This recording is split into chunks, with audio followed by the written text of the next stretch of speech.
The company fights back. Unnerved by the scale of the upheaval, the company decided to repress the revolt with all its might.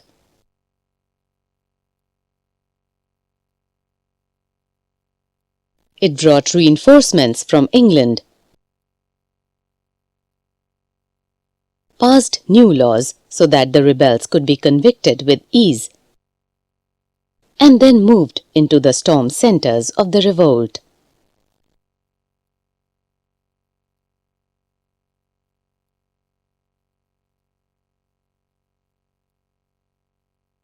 Delhi was recaptured from the rebel forces in September 1857. The last Mughal emperor, Bahadur Shah Zafar, was tried in court and sentenced to life imprisonment.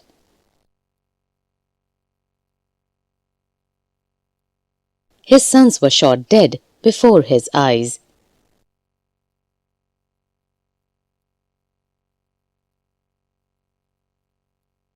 He and his wife, Begum Zeenat Mahal, were sent to a prison in Rangoon in October 1858.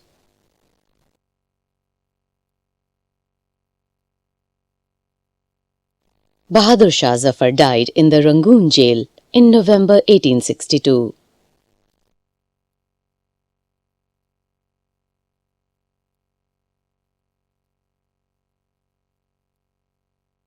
The recapture of Delhi, however, did not mean that the rebellion died down after that.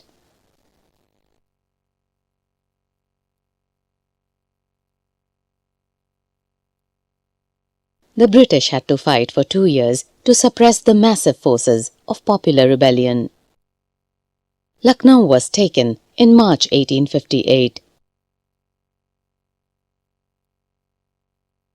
Rani Lakshmi Bai was defeated and killed in June 1858.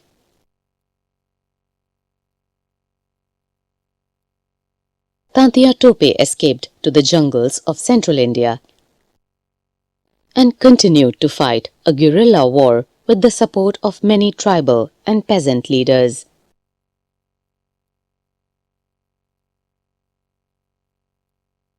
He was captured, tried and killed in April 1859.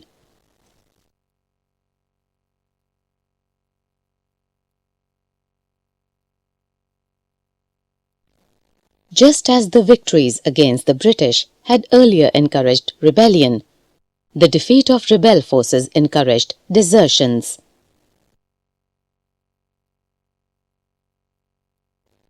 The British also tried their best to win back the loyalty of the people.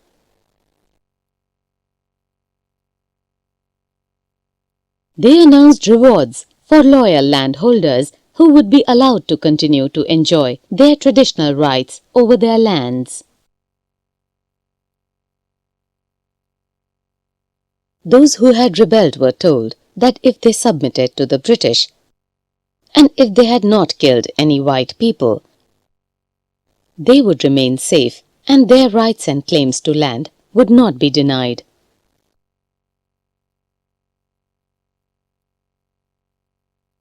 Nevertheless, hundreds of sepoys, rebels, nawabs and rajas were tried and hanged.